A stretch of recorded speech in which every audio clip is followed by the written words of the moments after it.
General Hospital will reveal first, Tracy Quartermaine, a woman known for her strong and decisive character in the Quartermaine clan, had begun to suspect Chase's plan to uncover the truth about Brooke Lynn's abandoned child. She felt that Chase, as an outsider, had no right to interfere in the sensitive matters of the Quartermaine family. Tracy feared that if the truth about Brooke Lynn's abandoned child were revealed, it would not only hurt Brooke Lynn but could also shake the foundation of the entire family. Determined to protect the family's honor, Tracy began planning to obstruct Chase's investigation. She used all her resources and connections to find ways to hinder Chase's progress. Tracy might try to eliminate evidence, pressure those who might have information, or even use her influence to prevent Chase from accessing important records. However, Tracy's actions could lead to unforeseen consequences. Attempting to hide the truth might make the situation worse, especially if Brooke Lynn discovers Tracy's interference. This could cause serious conflict within the family, deepening existing fractures. Meanwhile, Chase, with his police instincts, might realize that someone is trying to obstruct his investigation. This could make him even more determined to find the truth, creating a tense confrontation between him and Tracy. As the situation intensifies, divisions might emerge within the Quartermaine family.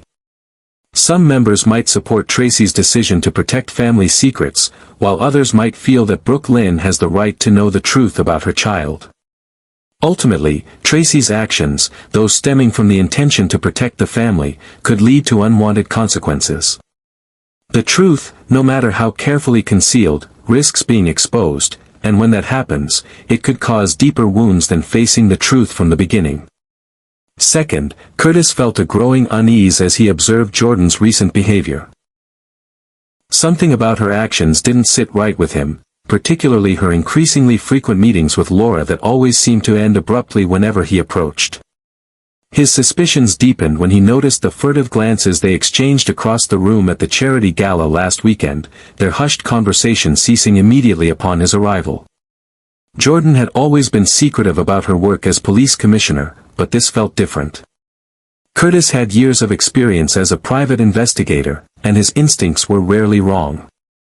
The way Jordan deflected his questions about her recent late nights at the station, her vague explanations about ongoing investigations that she couldn't discuss, it all pointed to something beyond normal police business. His breakthrough came accidentally when he glimpsed a file on Jordan's tablet while she stepped away to take a call.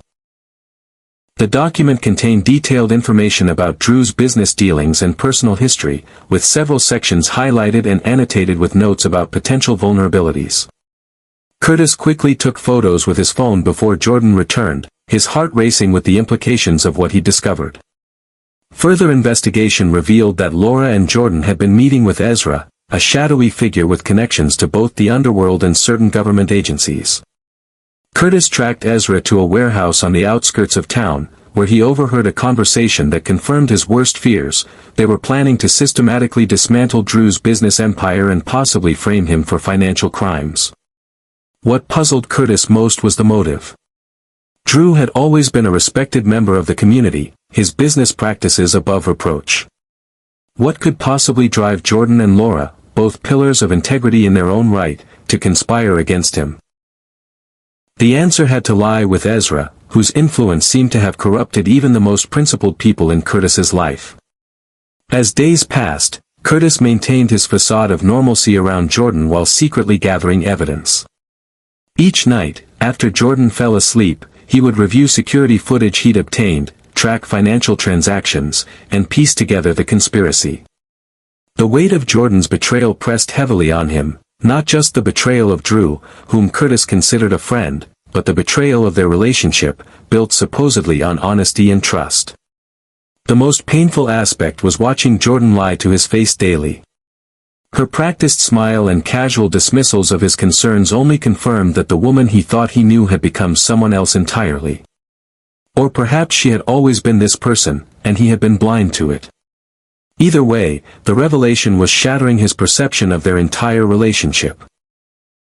Curtis knew he would eventually have to confront Jordan, but timing was crucial. If he revealed his knowledge too soon, without sufficient evidence to stop their plan, Drew would still be vulnerable. Yet every day he maintained his silence felt like another betrayal of his own principles.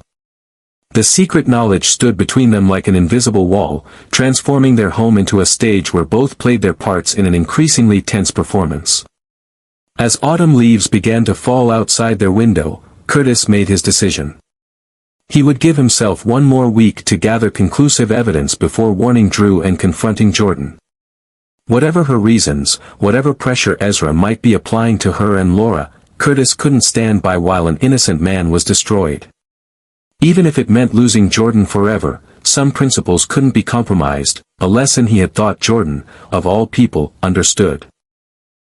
Third, Drew Quartermain has established himself as one of the most despised characters in soap operas, with his relentless schemes and manipulative tactics showing no signs of abating. As of mid-April 2025, Drew continues to orchestrate new plots that have enraged nearly everyone in Port Charles. His downfall began shortly after his release from Pentonville prison and the resurrection of his twin brother Jason Morgan. Since then, Drew has undergone a complete transformation, evolving from an honest, decent man into a manipulative, ambitious individual who will stop at nothing to achieve his goals. He has engaged in increasingly contemptible behavior, from attempting to seduce Willow Tate Corinthos while simultaneously carrying on an affair with her mother Nina Reeves, to deliberately sabotaging his nephew Michael Corinthos' marriage. These actions have turned many in town against him, but Drew seems unfazed and even appears to relish his villainous role, constantly seeking new targets for his schemes and finding perverse pleasure in the chaos he creates throughout Port Charles. Drew has formed a dangerous alliance with notorious mobster Jen Sidwell for the controversial Esplanade project targeting Sonny Corinthos' pier. Despite Port Charles city officials opposing this location due to environmental concerns and negative impacts on the local community, Drew remains determined to proceed with his plan at any cost. His strategy is particularly underhanded and multi-layered. First, he's leveraging his political position as a congressman to pressure the city council into changing zoning regulations to permit the project. Simultaneously, Drew has hired a team of top lawyers to search for legal loopholes that could be exploited and has instructed a private investigation team to gather information on city council members to uncover secrets that could be used for blackmail. If all these methods fail, Drew has prepared an even more ruthless contingency plan, fabricating evidence to send Sonny to prison, thereby removing the biggest obstacle to the Esplanade project. The partnership between Drew and Sidwell extends far beyond urban development. It represents a carefully calculated power play to control Port Charles's underworld. By establishing the Esplanade at the piers, they would effectively dismantle Sonny's illegal import operations while providing Sidwell with a legitimate front to expand his own criminal empire. Drew's manipulative reach has extended to both Jordan Ashford, the Port Charles Police Commissioner, and Portia Robinson, a respected doctor and Curtis Ashford's wife. With Jordan, Drew has cleverly exploited her position by offering financial support for community policing programs she's been trying to implement. What began as an opportunity to improve public safety has gradually revealed itself as Drew's attempt to influence investigations related to him and his business partners. During a recent meeting in her office, Drew subtly suggested that investigations into Sidwell should be given low priority, citing greater threats to the city. As for Portia, Drew discovered a secret from her past, a serious medical mistake that was covered up years ago, which could destroy her career and reputation if exposed. He has been relentlessly pressuring Portia, using blackmail to control her actions and force her to support his projects. At a recent press conference about the Esplanade project, Drew gave Portia specific instructions on how to introduce him and praise the development, demonstrating his domineering attitude. While Portia complied in public, smiling and saying what Drew wanted to hear, in private with her friend Ava Jerome, she revealed that her compliance was merely an act. "He thinks he has me under control," Portia whispered to Ava, "but he doesn't know I'm collecting evidence of every illegal action he takes. When the time is right, I'll not only free myself but help put him behind bars." Curtis Ashford, once Drew's close friend, is now actively working to expose and neutralize him, feeling particularly bitter about Drew's betrayal. They were once business partners and close friends, but Drew secretly manipulated events to gain control of Curtis's nightclub, the Savoy, a business Curtis had poured his heart into. Curtis discovered this plot just before it succeeded, and since then, he has committed himself to revealing Drew's true nature to everyone. He warned Kai Taylor, a young businessman new to Port Charles who was considering partnering with Drew, not to trust him, saying bluntly, "Drew will promise you anything to get what he wants, but he has no intention of following through with those promises. I learned that the hard way, and I don't want you to go through the same thing." Curtis has also begun a secret investigation into Drew's business dealings, working with a hacker named Spinelli to access Drew's financial documents, hoping to find evidence of wrongdoing that could be used to bring him down. Meanwhile, Michael Corinthos, Drew's nephew and CEO of ELQ Enterprises, has joined forces with Curtis to overthrow Drew and strip him of his control over Aurora. Michael's animosity toward Drew stems from Drew's deliberate sabotage of Michael's marriage to Willow by revealing hurtful family secrets and manipulating Willow during her vulnerable period after cancer treatment. With the number of enemies Drew is accumulating, particularly by targeting powerful figures like Sonny Corinthos and Jason Morgan, his future in Port Charles looks increasingly precarious. Stella Henry, Curtis's aunt and a respected figure in the Port Charles community, has also joined the fight against Drew after learning he was using his position as congressman to block Aurora projects that could benefit the local community. With her wisdom and extensive connections, Stella has begun organizing a grassroots movement against the Esplanade project, bringing together community leaders, local business owners, and residents to oppose it.